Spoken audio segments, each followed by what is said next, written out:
Bueno, hola, ¿qué tal? Hoy es lunes 24 de abril del 2023. Vamos a comenzar a dar la clase 6B, que es, lo vamos a llamar clasificación y nosografías en salud mental.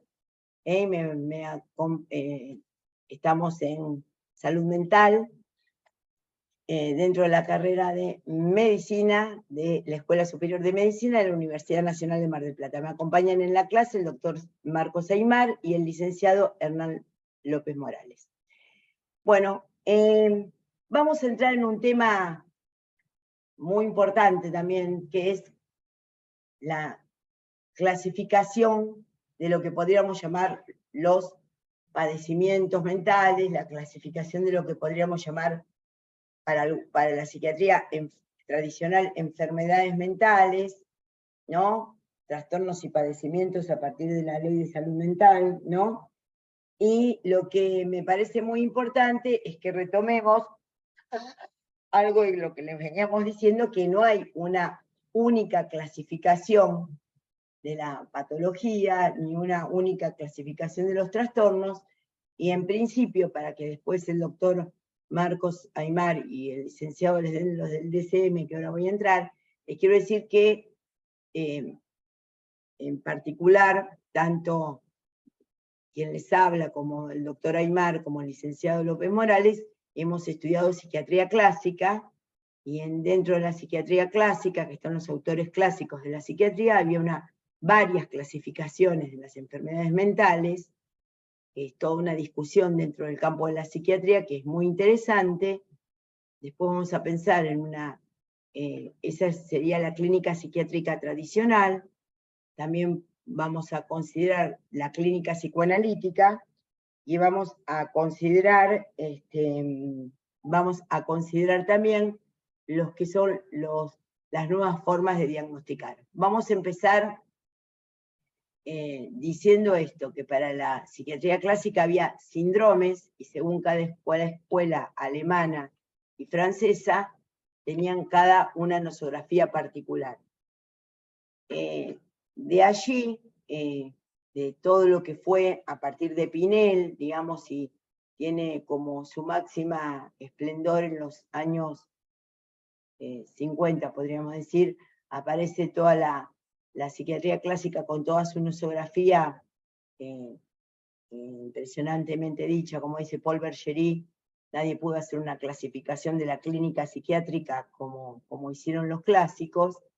Aparece en Estados Unidos una nueva forma, de alguna manera, de clasificar lo que ellos llaman trastornos mentales, ¿no? Y que ahora les va a hablar Marcos y Hernán, que son los DCM, Manuales de Diagnóstico y Estadística, que hay hasta el 5, 1, 2, 3, 4 y 5, y vamos a hacer tratar de empezar a plantearles este tema que es muy amplio y muy complejo. Lo que yo les quiero decir, y hoy hablaba con los profesores de las otras materias de cuarto año que ustedes tienen, que estos profesores, ¿no? Tanto el doctor Sureda, que es el profesor de clínica médica y campos clínicos, como el doctor Aberbach, como la doctora Alina de Sana, ¿no? Guarino, como también Marcos, que está como adjunto en farmacología, y el doctor Manuel Kroll, que es el titular de farmacología. Todos tratamos de estudiar, de alguna manera, todos tenemos una formación clásica, y también nos actualizamos y tenemos una lectura crítica de ciertas modernizaciones que hay en todas las disciplinas que nosotros enseñamos. Entiendo que por ahí ustedes se encontraron con la psicosemiología antes que con la semiología clínica, pero que yo después voy a tomar algunos apuntes que ellos me mandaron al chat, en donde amablemente me respondieron. Desde ya les agradezco mucho a los colegas que me respondieron, que son los profesores, todos los profesores de cuarto año, para hacer una integración de cómo entendemos esto, pero por lo menos quiero plantearles 3 elementos que la clínica psiquiátrica clásica la clínica psicoanalítica y lo que actualmente se trabaja como diagnóstico, manuales de diagnóstico estadísticos, que son los DSM. Así que vamos a empezar por atrás, cómo ustedes van a ver ahora, cómo se ve habitualmente los diagnósticos hechos por algunos psiquiatras que solo estudiaron de los DSM y no estudiaron de la clínica psiquiátrica. Yo creo que para entender salud mental hay que saber la clínica psiquiátrica clásica y hay que justamente ir actualizándola. Pero no es lo mismo un psiquiatra que sabe clínica clásica que aquel que solamente aprende de los DSM. Así que te doy la palabra a Marcos y Hernán como para que quiero mostrarles lo que es el DSM-5. Tiene 940 páginas, ahora vamos a ver de qué es, ¿no? Así es de gordo el DSM-5, y quiero mostrarles, y los libros de clínica psiquiátrica también tienen 900 páginas, pero son totalmente diferentes. Así que te doy la palabra, Marcos. Bueno, gracias. Bueno, como recién decía María Clara, en realidad el DSM no es más que un manual que lo que hace es describir, no es descriptivo como los manuales de psiquiatría, sino que lo que hace es enumerar síntomas y de esa manera, digamos, clasificar trastornos mentales.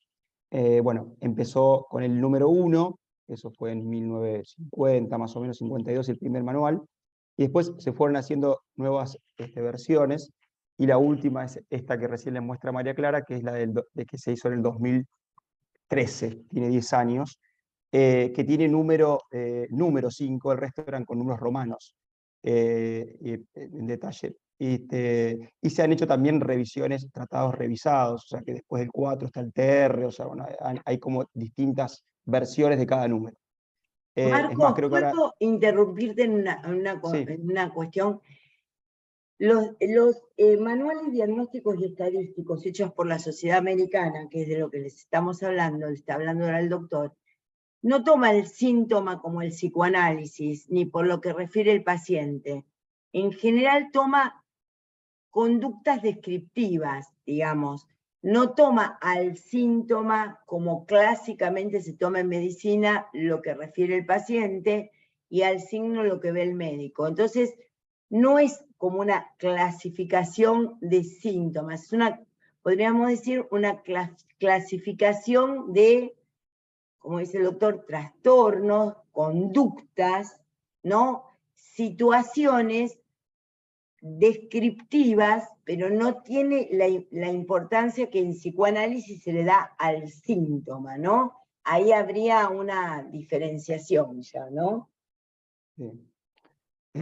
Y bueno, este número, y esto está enumerado también, tiene una cuestión como que es muy difícil también a veces de poder, digamos, de alguna manera entablar un diagnóstico de este tipo, porque es como enumerado tanta cantidad de síntomas, si son 4, si son 3, o sea, pone toda una lista de síntomas, y después en lo que hace siempre referencia es que estos cuadros no obedezcan a otra cosa, digamos, les explico más o menos lo que dice, por ejemplo, un trastorno. Por ejemplo, si llamamos de trastorno depresivo, le dice, tiene que tener tal síntoma y tal otro, o sea, un estado de ánimo depresivo durante más de 2 semanas, papá, y después tiene que tener tales otros síntomas, o sea, menciona un listado de síntomas, que puede ser pérdida de placer y demás, y después dice que, bueno, que eso no tiene que deberse, por ejemplo, en este caso, a una enfermedad médica o a un consumo de sustancias, o sea, como que excluye, pone un criterio que es como de exclusión, y después otra que tiene que ver con el grado de funcionamiento que afecta al trastorno, o sea, que ese trastorno tiene que generar una disfunción en las distintas áreas o en alguna de las áreas donde esa persona tiene la vida, por ejemplo, no sé, en lo académico, en lo laboral, en lo social o en lo personal, o generarle un malestar clínicamente significativo. Eso básicamente cada trastorno repite lo mismo, ¿no? Y están clasificados de una manera muy particular, no como lo vemos acá, que por ejemplo María Clara les habla de neurosis, psicosis, el plano intermedio entre la psicosis y la neurosis, con las cuestiones de personalidad y demás, border, sino que va a haber como trastornos así, trastornos afectivos, ahora le llaman directamente el 5, es trastorno depresivo, trastorno bipolar, trastorno psicótico, puede ser lo más parecido a lo que hablamos acá de psicosis, pero digamos, no es exactamente igual a lo que van a encontrar. Por ejemplo, lo que hablaba hoy recién María Clara, de neurosis obsesiva, neurosis fóbica, eso en el DSM no está, de ningún lado está, y aparecen otros trastornos bueno, que por ejemplo los trastornos de ansiedad, que ustedes muchas veces los van a escuchar, y esto básicamente es útil a nivel de las obras sociales o en algunas cuestiones, como por ejemplo para la investigación se utilizan estos criterios que no hacen, digamos, al conocimiento obviamente de la psicopatología, pero bueno, que se utilizan como para, por ejemplo, no sé, uno quiere hacer digamos, una investigación sobre algún abordaje terapéutico, por ejemplo, farmacológico, de alguna de estas trastornos mentales, y dice, bueno, ¿qué pacientes van a incluir? Bueno, tiene que tener tales síntomas, miran a veces este manual y digamos, lo pueden incluir en el estudio y le dan a un grupo, por ejemplo, no sé, un antidepresivo y al otro no le dan nada y ven la eficacia. Muchas veces pueden como tomar, digamos, ¿cómo dice acá? ¿Cuáles son los criterios? No, Ah, no, no, pensé no, que era deja que se ocupe Hernán, deja que se no, ocupe pensé que Hernán. era una Sí, pregunta de sí. lo que estaba hablando Sí, no, recién, no, no tenía deja nada que que ver. Hernán se ocupa del chat. Dale, dale. Marcos, Dime. lo que es importante es que para la clasificación, se vendieron 1 millón de libros del DSM-5, 1 millón. Y es Claro, un manual de diagnóstico estadístico muy asociado a la industria farmacéutica. tal cual. Es muy asociado a la industria farmacéutica, y así como nosotros, desde la cátedra y desde la ideología de la carrera y de la materia, les enseñamos a entender la franja de normalidad como una franja amplia, en los DSM, los diagnósticos estadísticos, ¿no? Justamente el manual de diagnóstico y estadística de los trastornos mentales, está pensado según criterios que tienen que ver con algo, la crítica, la lectura crítica que hacemos de esta larga lista, porque es un catálogo de trastornos, es un catálogo de trastornos. Y la crítica que le hacemos al DSM es su psiquiatrización, ¿no?, de la vida cotidiana. Es una patologización, entendemos desde la cátedra, que es una nueva patologización de la vida cotidiana. Así como nosotros pensamos en desmanicomializar, despatologizar, de alguna manera los DSM tienen como crítica de la cátedra, ¿no?, y asumimos como crítica de la cátedra, que tienden nuevamente a una cierta patologización y medicalización. Quiere decir que aparece justamente esta tendencia a volver de alguna manera a tornar anormal la vida cotidiana. Se entiende que es como un movimiento inverso al que hemos hecho en la materia, ¿no? ¿Verdad? A partir de que ciertas situaciones que nosotros lo pasaríamos como, o lo entenderíamos, concluiríamos en un juicio que es normal, aparece como el trastorno tal porque cumple tal criterio. Estar Sí, triste más de 6 meses, por ejemplo. claro. Sí, sí, tal cual. Tal cual. Esto que dice María Clara es muy importante porque, digamos, esto de la industria está como justamente, si yo pongo un manual, que este caso de la APA, la Asociación Americana de Psiquiatría, donde me define como trastorno, y ese trastorno muchas veces requiere, la mayoría, según el manual, ¿no?, justifica una terapéutica farmacológica, y ahí está un poco esto que es la asociación con la industria. Pasa mucho, yo se lo voy a relacionar un poquito con lo que ustedes estudian en otras materias. Acá es así, o sea, es algo que es normal, por ejemplo, no sé, una timidez extrema, le dicen ansiedad social y ya requiere tal vez un medicamento. Entonces, digamos, eso es una manera de poder en la salud mental vender de alguna manera incluir o implementar la industria farmacéutica. ¿Pasarían ustedes en otros campos de la medicina, por ejemplo, no sé, si el nivel de colesterol para darle a un paciente es de 250 y después lo bajan a 200 y después lo bajan a 150, cada vez más personas van a necesitar seguramente una pastillita para el colesterol, que cuando lo vean en fármaco va a haber pocas personas que realmente lo requieren, pero bueno, como para dar un ejemplo así grueso, cuando uno baja un nivel, en este caso, por ejemplo, de laboratorio, que podría ser una variable subrogada, podría ser un ejemplo de una variable medible, donde yo puedo decir, bueno, a partir de esto puedo, digamos, darle más medicamentos para el colesterol a la gente. Esto pasa igual. O sea, el DSM, a medida que fueron avanzando los años, aparecieron más trastornos. Es bastante llamativo, ¿no? O sea, que haya más enfermedades, bueno, justamente tiene un poco la crítica a esto de lo que María Clara les acaba de decir. Parece como que es digamos, una de las cuestiones que tiene el DSM. Después le faltan muchas cuestiones descriptivas. En el último, por ejemplo, en el último manual, no hay subtipos de esquizofrenia. O sea, es algo como muy llamativo. O sea, en el 4 existían los subtipos de esquizofrenia y en el 5 ni siquiera hay un subtipo de esquizofrenia. O sea, hay muchas cosas que, bueno, carece Por el ejemplo, DSM, ¿no? exactamente, voy a tomar estos diagnósticos a veces problemáticos que se producen a partir del uso del DSM, que no es un libro para estudiar, sino es una protocolización para medicar y simplificar, ¿se entiende? Entonces la realidad a veces no pasa por ser simplificada, ¿no? Por ejemplo, se encuentran cosas tales como síndrome de riesgo de psicosis, que no tiene ningún sentido desde la psiquiatría clásica, ni desde el psicoanálisis, yo qué sé, que es el trastorno cognitivo menor, no sé, todos tenemos un trastorno cognitivo menor, si no lo ponemos a pensar, pues no podemos aprender nada. El trastorno de atracones, ¿no? Trastorno disfuncional del carácter con disforia, ¿ven?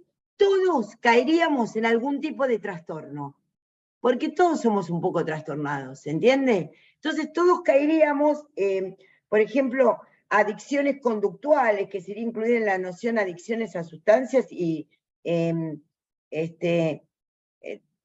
bueno, y algo que con los DSM fue el trastorno de déficit por atención, que por lo que han sido ustedes medicalizados de una manera criminal muchísimos niños en el mundo, ¿no? Con la Ritalina, porque todos los niños que no aprendían o que eran más movedizos o más,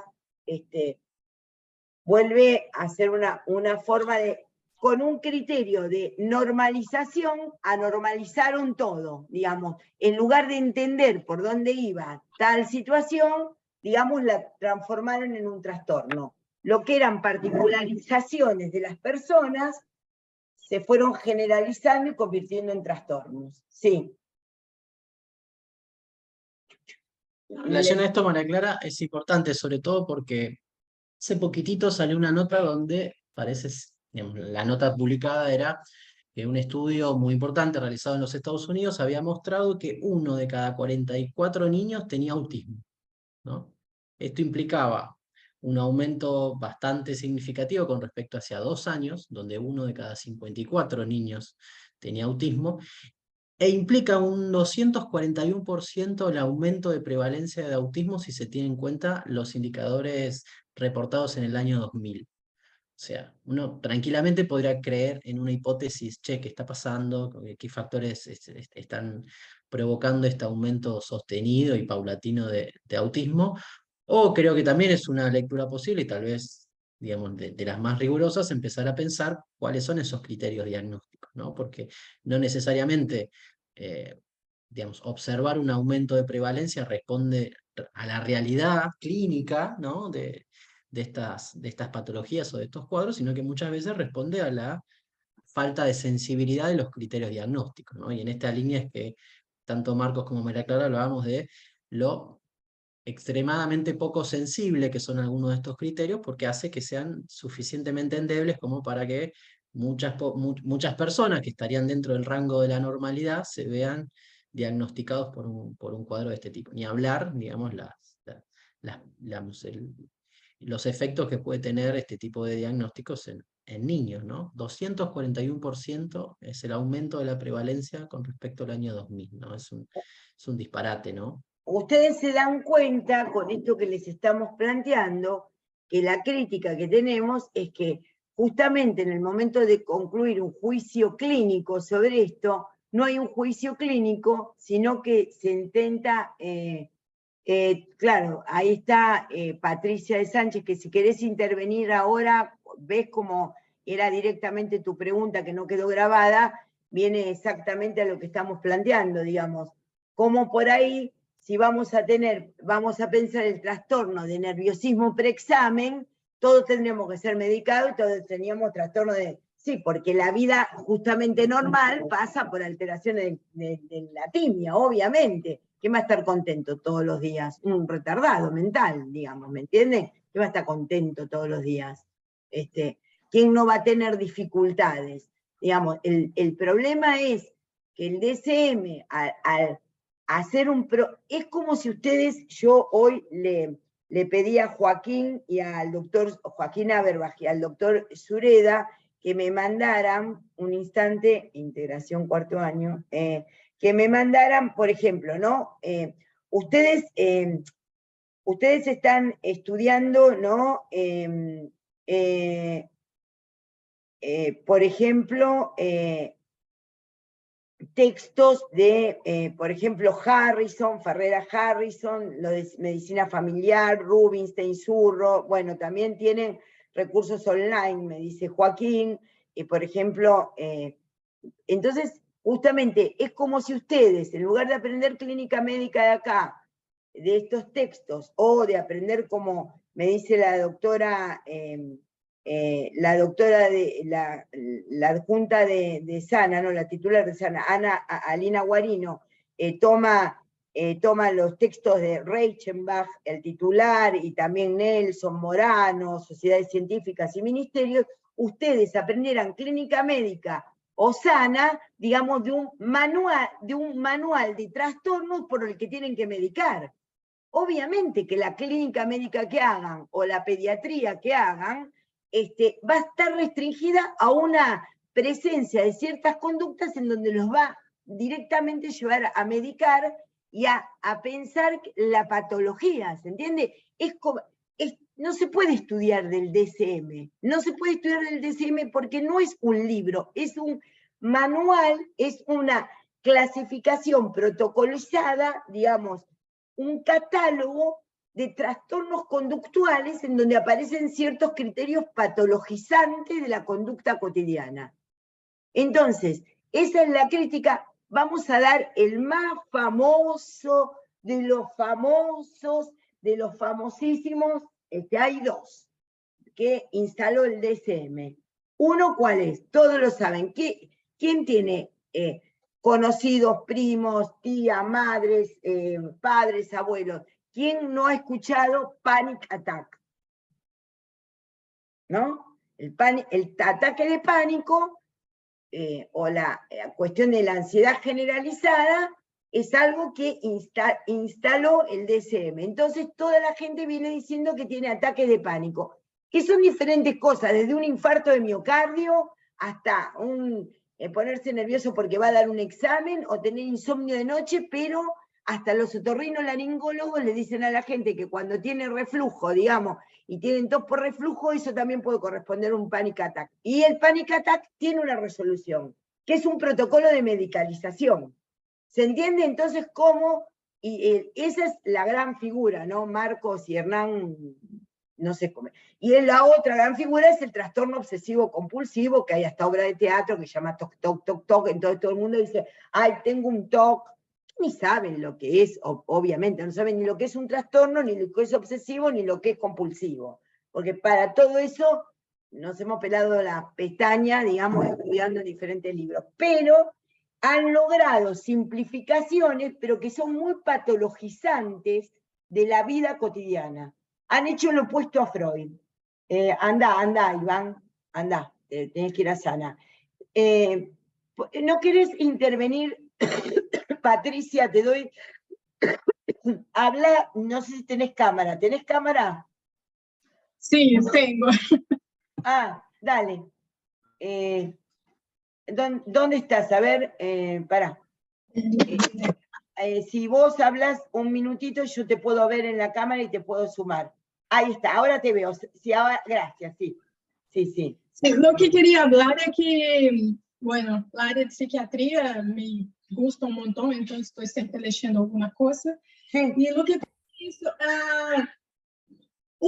hay algunos estudios que muestran que de 1980 hasta ahora, cuadriplicó el número de trastornos mentales, que la mayoría tenía como no máximo 7% en la población, varió bastante entre los países industrializados, los desenvolvimientos, pero la verdad es que todos prácticamente cuadruplicaron. Entonces, yo tengo un amigo psiquiatra que incluso dijo que es como si perdiéramos el derecho a sentir las cosas, porque todo de alguna manera está patologizado. Entonces, si está triste porque tiene una patología, tiene que medicar. Si está un poco perdido una persona, tiene que medicar. Entonces, lo que escribí es eso.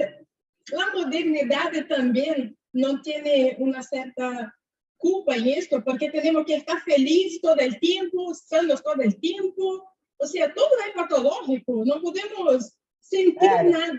Claro, está muy bien lo que decís, Patricia, porque justamente lo que se jerarquiza como normalidad, porque ellos te dicen, no hay más enfermedades, no es mentira.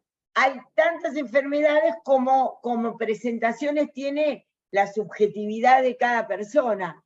Entonces, justamente lo que lograron es, diciendo que no hay enfermedades y retomando el concepto de trastorno, es hacernos a todos susceptibles de lo que es el American Way of Life, obviamente, que la gran idea de la normalidad, no planteada desde la cosa más neoliberal, que justamente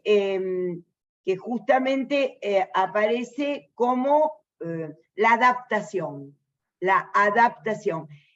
Hay una... el doctor Torres no está. Es una persona que, bueno, no es el doctor Torres el que está interviniendo.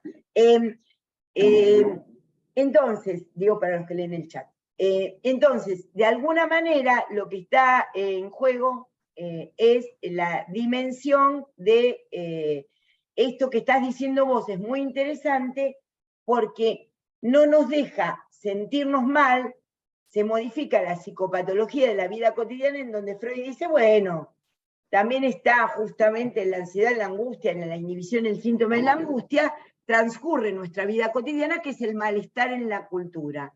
Los DSM van en contra de la idea del malestar en la cultura. Esto también lo vamos a preguntar. La idea del DSM es la idea de que la subjetividad es la subjetividad adaptada, como vos decís, Patricia, es la subjetividad totalmente adaptada al neoliberalismo. Es una subjetividad absolutamente adaptada al neoliberalismo, ¿sí? Y es triste eso, ¿no? Porque ahora más tenemos que tener, além de la capacidad de diagnosticar, ¿no?, los casos reales, la sensibilidad para poner todo en contexto, para saber el rango de variabilidad, ¿no?, de las emociones, de las cosas que... Totalmente. Entonces, tipo, tenemos que tener una sensibilidad muy apurada en este campo. Por eso, cuando ponen trastorno de ansiedad generalizada, y entonces ustedes no van a hacer ese diagnóstico, pueden poner presenta determinados síntomas y lo derivan o ven, o vemos, vamos a ver en la terapéutica cómo lo pueden hacer como médicos generalistas. Pero sepan que hay psiquiatras que, aún teniendo el título de psiquiatras, no estudiaron ni psiquiatría clásica, ni psicoanálisis, ni conductismo, toman esto y repiten, digamos, la idea de la subjetividad trastornada, se podría decir, pero la subjetividad trastornada pasible de ser medicada. Entonces, todo lo trastornado es lo no adaptado, ¿no? Entonces no se puede, no hay rango de libertad. El DSM no da un rango de libertad posible. El grado de libertad se achica muchísimo porque todo lo que no cumple con la campana de Gauss es trastornado, digamos, ¿verdad? Bueno, y a veces, como le estaba explicando Hernán y Marcos, la idea de que varían los criterios según la necesidad de medicamentos que tengan que vender. No podemos olvidar que la industria farmacéutica es muy inteligente. Tenemos que poner todos en un tipo de caja específica, ¿no? Clasificarlos segundo algunos intereses también. Entonces, tenemos que tener sensibilidad y aún para eso. Por eso te decía al comienzo de la clase, cuando todavía no habíamos empezado a grabar la 5A, perdón, la 6A, que lo íbamos a retomar en la 6B, así que te agradezco mucho tu intervención y me parece que justamente coincidimos en este punto de hacer una lectura crítica a este manual de diagnóstico estadístico, ¿no? Que vamos a seguir trabajando. Muchas gracias por tu intervención, Patricia.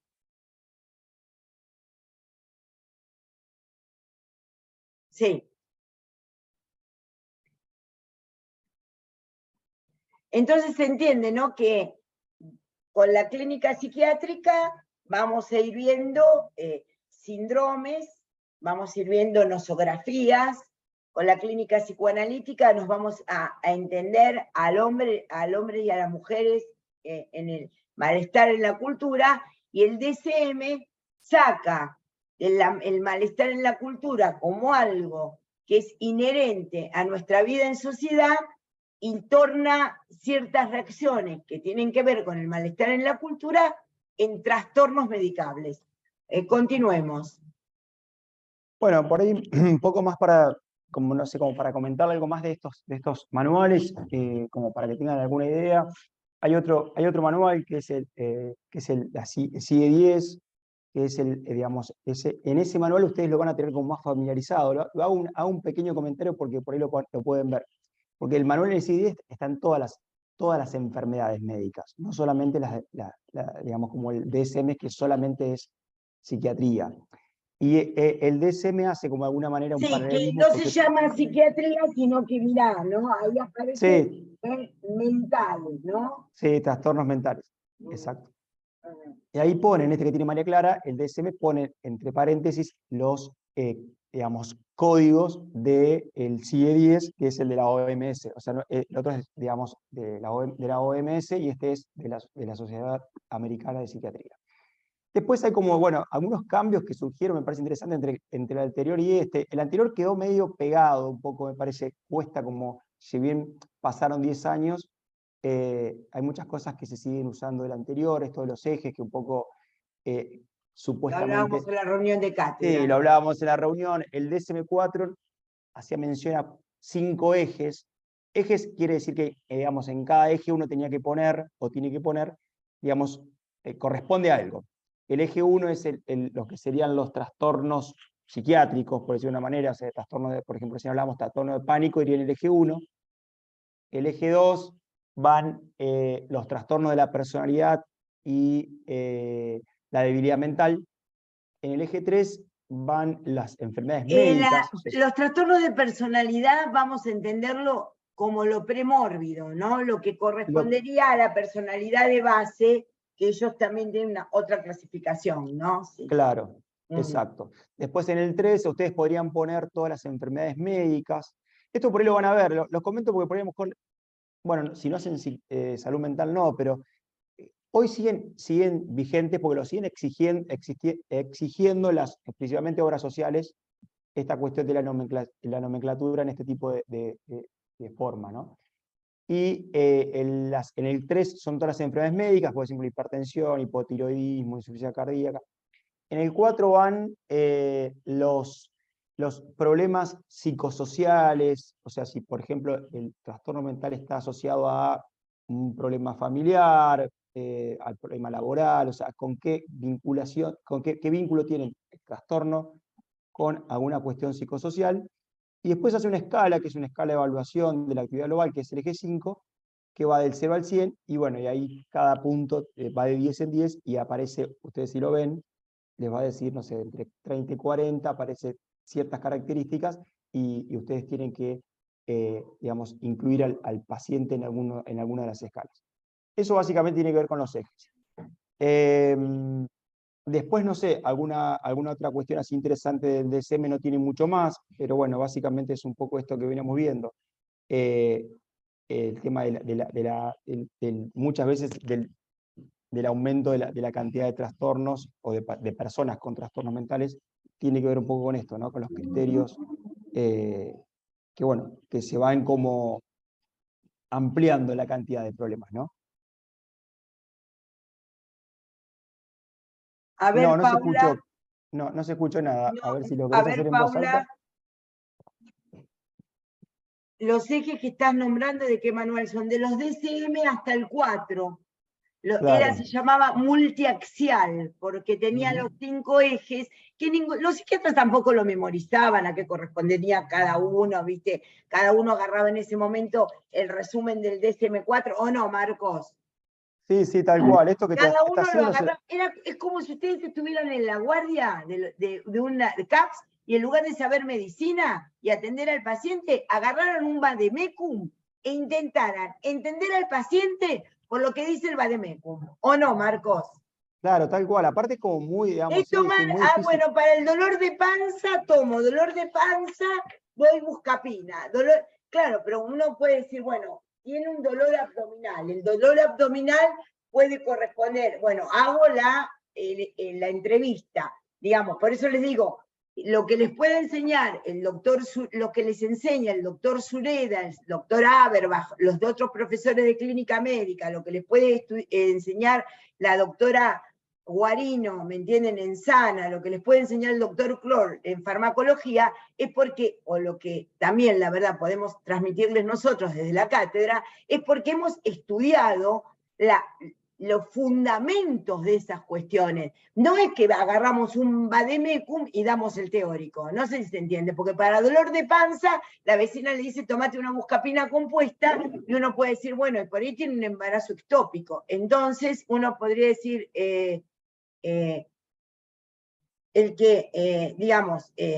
digamos, uno puede decir, hay que revisar el abdomen, hacer una palpación, y si es un dolor abdominal que aparece con un abdomen blando, uno piensa, bueno, es un embarazo ectópico y no es algo abdominal digestivo. Quiero decir, esto también tiene que ver con la clínica quirúrgica, pero ¿se entiende?